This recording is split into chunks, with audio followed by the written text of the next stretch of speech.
ازيكم عاملين ايه؟ رب تكونوا بخير. الفيديو النهارده بيتكلم عن الفرق ما بين الحاجات الهاي اند والدراج ستور، وعايزه اعرفكم بي اتش ده يعتبر دراج ستور ولا هاي اند. والناس اول ما تشوفني انا عليا فيديو بلوجر بعمل فيديوهات على الفيسبوك وعلى اليوتيوب، فلو عايز تنضمي لينا بليز اعملي لايك لصفحه الفيسبوك وسبسكرايب لقناتي على اليوتيوب، ويلا بينا نبتدي.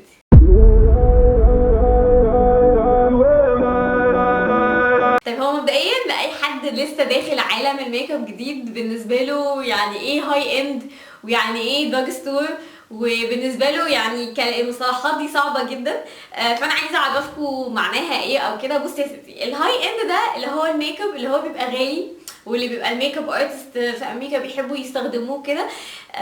وبيتباع في الستورز اللي هي سيفورا او كده. سيفورا دايما بيبيع الحاجات اللي هي الهاي اند. الهاي اند دايما الايفكت بتاعه بيبقى مضمون، ودايما يعني لو فول كفرج هتلاقيه فول كفرج، والايفكت بتاعه تحفه وهاي كواليتي وكل حاجه. بس هو عيبه الوحيد ان هو بيبقى حاجات دي غاليه، وبيبقى اوقات كتير مش بنقدر نشتري الحاجات دي وكده. الدراج ستور دي اللي هي الميك اب اللي بيتباع في الصيدليات في امريكا او في اي مكان. ميزته ان هو بيبقى سعره مناسب جدا ورخيص وكده، بس الكواليتي بتاعته مش دايما بتبقى زي الهاي اند. في حاجات بتبقى الكواليتي بتاعتها زي الهاي اند، وفي حاجات لا، يعني بتبقى الكواليتي بتاعتها فعلا لا مختلفه، وبيبقى فعلا تحسي ان انت جايبه حاجه تشيب وكده. فبالتالي الاحسن لو تقدري تجيبي الحاجات الاساسيه بتاعتك هاي اند يا ريت، وممكن تجيبي حاجات بقى دراج ستور تانية ليبستيك مثلا او الحاجات دي خلاص يعني مفيش مشكله. من اشهر البراندات اللي هي الدراج ستور نيكس، عشان كده هتلاقوه دايما بيتباع في الجروبس وكده، ودايما يعني سعره رخيص مش غالي، والكواليتي بتاعته لطيفه. بس يعني اوقات في حاجات وحاجات. بس انا مش جايه النهارده اتكلم على نيكس، انا جايه النهارده اتكلم على بي اتش كوزماتكس.